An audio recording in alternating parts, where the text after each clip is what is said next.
Hi students, जो सी exam नवंबर 20 में आपको ऑप्ट आउट स्कीम मिली हुई है, तो अब ये देखने की बात है कि ये ऑप्ट आउट स्कीम आपके लिए बेनिफिशियल भी है या नहीं है।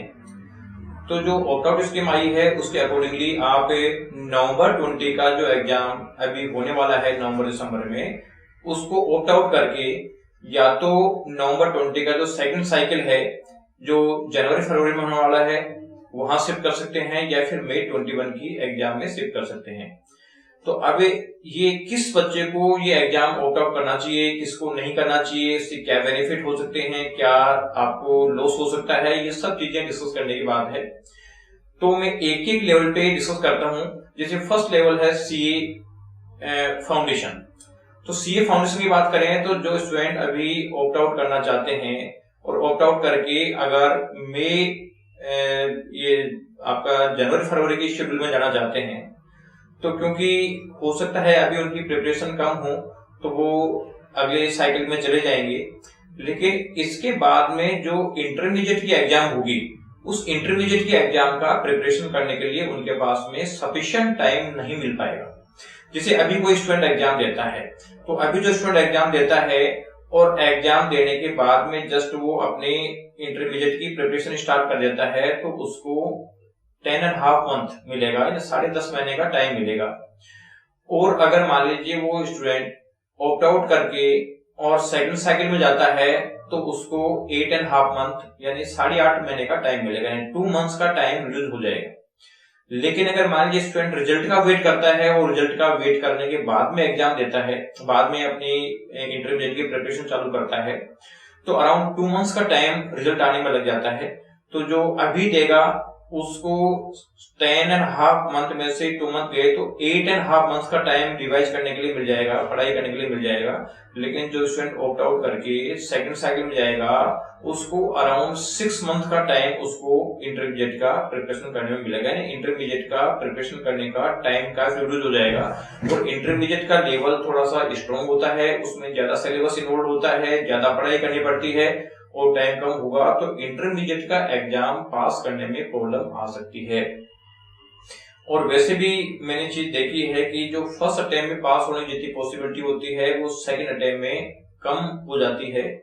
इसलिए फिर बाद में हर बार 3-3 महीने का टाइम मिलता है, क्योंकि एक रिजल्ट आने के 3 महीने बाद में फिर एग्जाम होती है और बच्चा फेल पे फेल होता रहता है। तो ये बच्चों को एक बहुत सोच समझने की जरूरत है। इसलिए ऑप्ट आउट सीए फाउंडेशन से उन्हीं बच्चों को करना चाहिए जो जिनको लग रहा है कि मैं तो फाउंडेशन बिल्कुल पास ही नहीं कर पाऊंगा। तो चलो ठीक है, बिल्कुल ही पास नहीं कर पाएगा तो ऐसे केस में इस एग्जाम को देने से कोई बेनिफिट नहीं था उसको, तो वो बच्चा तो उसको ऑप्ट आउट कर लेना चाहिए। लेकिन जहां पे पास होने की पॉसिबिलिटी है कि चलो ठीक है, चाहे बॉर्डर लाइन पे पास होने की पॉसिबिलिटी है, तो उस बच्चे को ऑप्ट आउट नहीं करना चाहिए।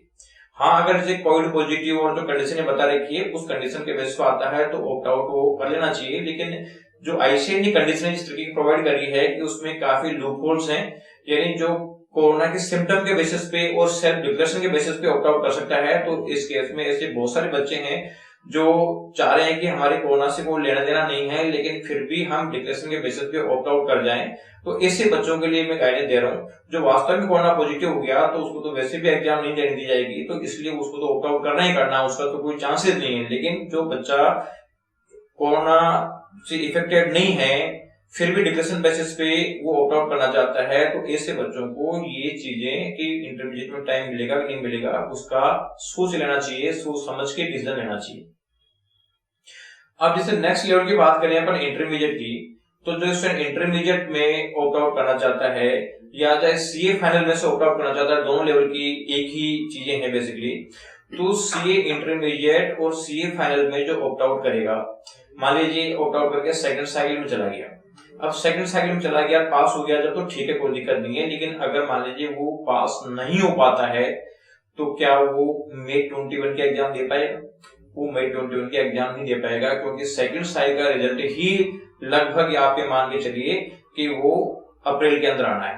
फरवरी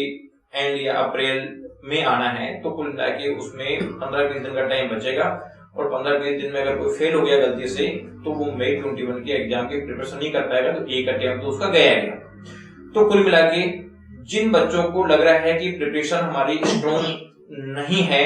और अगर मान लीजिए हमें कुछ टाइम और मिल जाता है तो उसके बेसिस पे हम 100% पास हो जाएंगे, तो ऐसे केस में तो उनको ऑप्ट आउट कर लेना चाहिए, क्योंकि ऐसा करने से उनका ये अटेम्प्ट निकलने की पॉसिबिलिटी है। लेकिन अगर उस समय भी लग रहा है कि मतलब हमें तो पास होना मुश्किल है, उस समय भी अगर डाउट है, तो ऐसे केस में ऑप्ट आउट से कोई बेनिफिट नहीं है, क्योंकि उसका एक अटेम्प्ट तो खत्म हो गया होगा। क्योंकि ऑप्ट आउट करके मई में ऑप्ट आउट करके चला गया और बाद में मई एग्जाम नहीं दे पाएगा, तो कुल मिला के मई का लॉस हो गया, तो कुल मिला के लॉस तो है ही है। तो ऐसे केस में जो इंटरमीडिएट और फाइनल के स्टूडेंट है, उनकी अगर प्रिपरेशन थोड़ी सी स्ट्रॉन्ग है, तो ऐसे केस में और थोड़ा सा डाउट है कि मतलब पास होंगे नहीं होंगे, तो उनको ऑप्ट आउट नहीं करना चाहिए। क्योंकि ये जो ऑप्ट आउट है वो एक इजी स्कीम दिखती है अपने को, और इजी स्कीम के बेसिस पे अपन अटेक्ट होते हैं कि चलो ठीक है थोड़ा सा एग्जाम पोस्टपोन हुआ, लेकिन ये एग्जाम पोस्टपोनमेंट से कोई मतलब नहीं होता, यानी आपको एग्जाम को आगे पीछे फेस तो करना ही करना है। और इवन मान लीजिए स्टडी की बात भी है तो आप लोगों को सफिशिएंट टाइम मिला था, जैसे सी फाइनल के 3 महीने का टाइम, आपको पूरे 3 इयर्स का टाइम मिला हुआ है, सी इंटरमीडिएट के लिए पूरा टाइम मिला हुआ है आपको, और उस पीरियड में अगर प्रिपरेशन नहीं हो पाई तो कोई इसकी गारंटी नहीं है कि मतलब आगे भी ये हो जाएगी। और अभी भी आपकी प्रिपरेशन नहीं हुई, इसके भी आपको रीजंस है, उसको आइडेंटिफाई करना चाहिए कि जिस तरीके की मार्केट में नेगेटिविटी फैली हुई है कि एग्जाम होंगे कि नहीं होंगे, तो ये नेगेटिविटी जैसे अब ये अगला टाइम आएगा उस समय होना चालू हो जाएगी, और उस समय होना चालू हो जाएगा तो बच्चे उस समय भी एग्जाम नहीं दे पाएंगे। क्योंकि जो लगता है कि हाँ एग्जाम पोस्टपोन है, तो बच्चों को लगता है कि हमारे भले की बात हो रही है, और उस चक्कर में पढ़ाई बंद कर देते हैं, पढ़ाई बंद करके और रिजल्ट खराब कर जाते हैं। अब रही बात की आपकी जो सेकंड साइकिल है, उस सेकंड साइकिल की एग्जाम होने की पॉसिबिलिटी क्या है क्या नहीं है, तो देखो ये तो वैसे भी सब्जेक्ट टू